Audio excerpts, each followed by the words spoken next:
Looking for a guaranteed way to create content that resonates with your audience?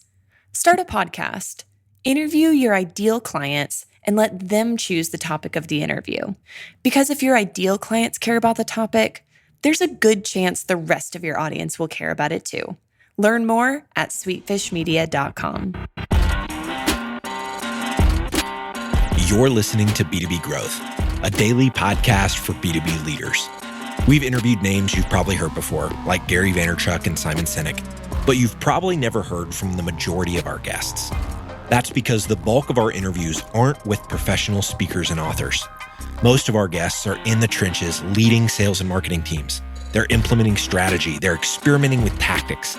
They're building the fastest growing B2B companies in the world. My name is James Carberry. I'm the founder of Sweetfish Media, a podcast agency for B2B brands, and I'm also one of the co-hosts of this show. When we're not interviewing sales and marketing leaders, you'll hear stories from behind the scenes of our own business. We'll share the ups and downs of our journey as we attempt to take over the world. Just kidding. Well, maybe. Let's get into the show.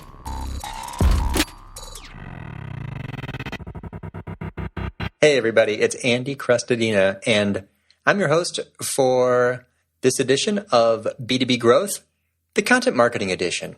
I love this one. The topic today is about search versus social. Search engine optimization versus social media marketing. Really interesting contrast, really interesting comparison, and something that comes down to a really central thing in every content strategy, which is content promotion. The classic channels for content promotion and channels would be search optimization, social media, and email marketing. Of course, paid is outside of classic content marketing. So search and social are kind of the two main ones there in the middle. A lot of marketers have a bias toward one or the other. I find that it's very useful to step back and try to be as objective as possible, knowing that there are certain topics and certain formats that work better in one or the other.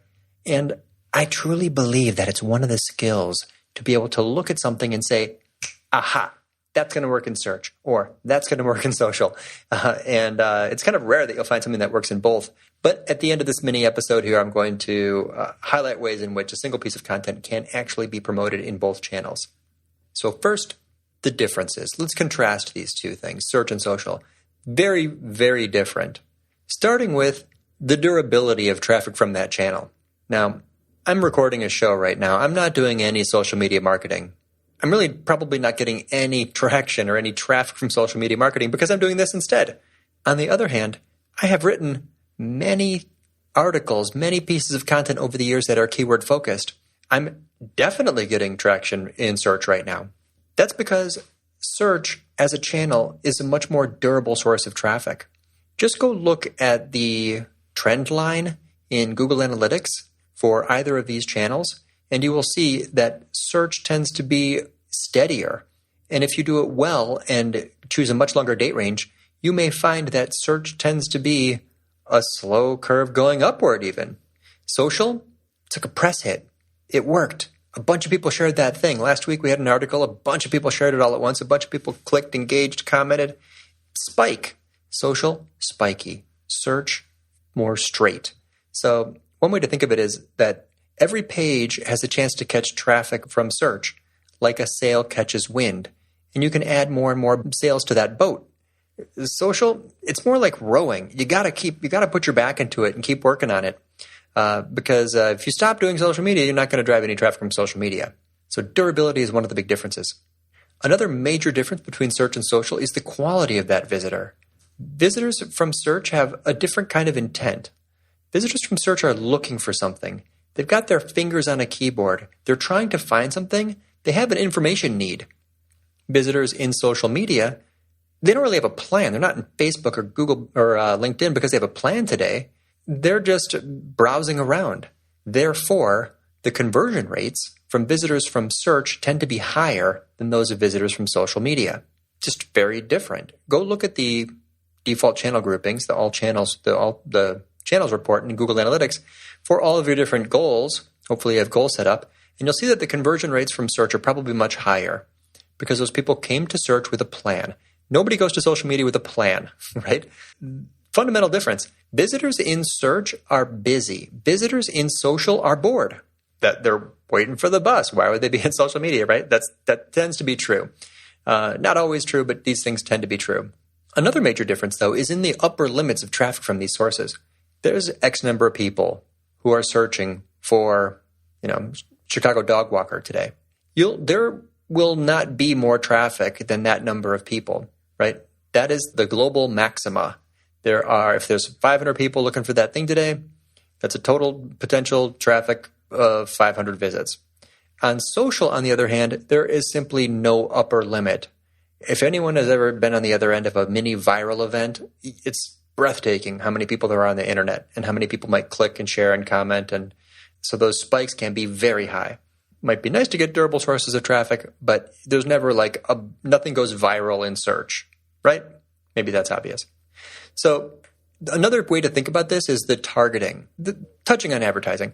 If you were to do targeting in search, think of it this way.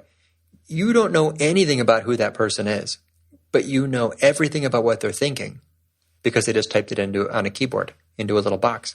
Social is the total opposite. You don't know anything about what they're thinking, but you know everything about who they are. You can target with hyper-specific demographic segments. So really, depending on the topic or the business, you may know very quickly. People want this in search. People want this in social. Example, I was talking to a company yesterday. They're a pest control company, bed bugs. You can't really target people who have bed bugs in social media, right? But search, if you've got bed bugs, you go straight to search because you've got a problem and you're looking for an answer and you need it right now. The odds that anyone that you find on social media that has bed bugs at that given moment is just way too low. On the other hand, opposite case, maybe you're an inventor. I'm at a company that makes a treadmill that goes under your desk. It's like a little pedal-powered thing. It's for exercising. This is a brand new thing. You're sitting at your desk and you're working out. It's kind of a cool idea. Nobody is looking for that. 0 people in the world are trying to find that today because it's a new thing. Innovators, inventors, they have a lot of problems in search because there's nobody who are, solution aware yet.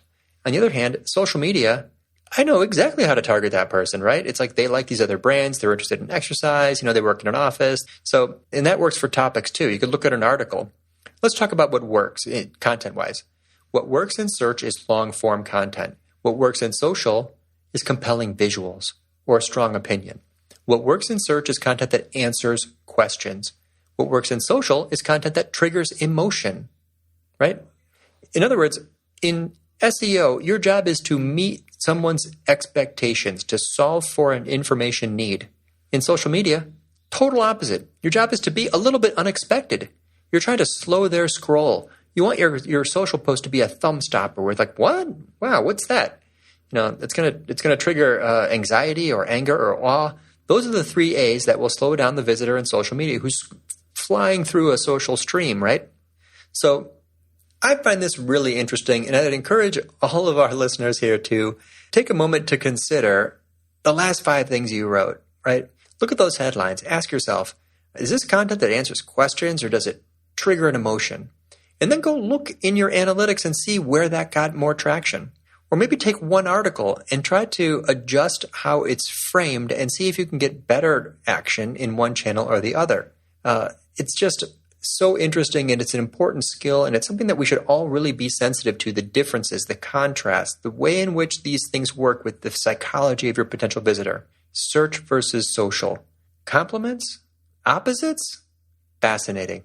I'll leave you with one final thought. There are different ways you can work with collaborators on your content, and we may talk about this on a future episode, but influencer marketing is a mega trend. It's getting bigger. It's never going away. When you think about what kinds of influencers you might work with to get traction in different places, in SEO, your goal is to make the best page on the internet for that topic. How do you make the best page? You work with people who know more about that than anyone else. Your job is to find quotes and include those contributors who are experts. Social, very different. In social, you know who they are, right? Those are the bloggers that have followings. They get engagement, right? They pop out of those reports when you're looking for people online. The social media influencer, not necessarily adding data and insights the way like a Wikipedia writer would do. Much more someone who has a face, has a name, has a following. They're generous with the way they share. So bottom line, it is possible to make a single piece of content that gets traction in both search and social. To make it work in search, that content needs to be keyword focused, especially in its title tag, header, and body text. Probably it's pretty long. It's answering questions, it's detailed, it's solving for an information need. And for that same piece to work in social media, you want to maybe use an unexpected word along with the keyword in the headline. Use a weird word up there in that headline, in that title tag. Maybe use a number that tends to get traction in social media, it correlates with the click-through rates. And put people in that thing, right? Content optimized for search includes keywords. Content optimized for social includes people, faces, names, right? Titles. As the visitor scrolls down this thing, they should see lots of people in there. And when there are people in that content, it's going to be much easier to get traction in social because you have someone to mention when you share. An ally in creating content is an ally in promoting content. If you want someone to share your content, you need to include them in it. So that's a way, regardless of the keyword-focused nature of the content, put people in your stuff. It's going to get you much better results in social.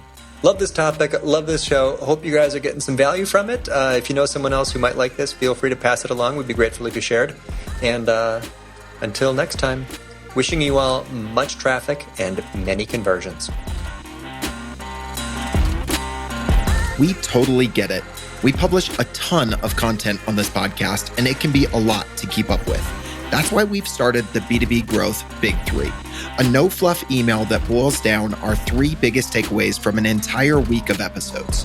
Sign up today at sweetfishmedia.com/big3. That's sweetfishmedia.com/big3.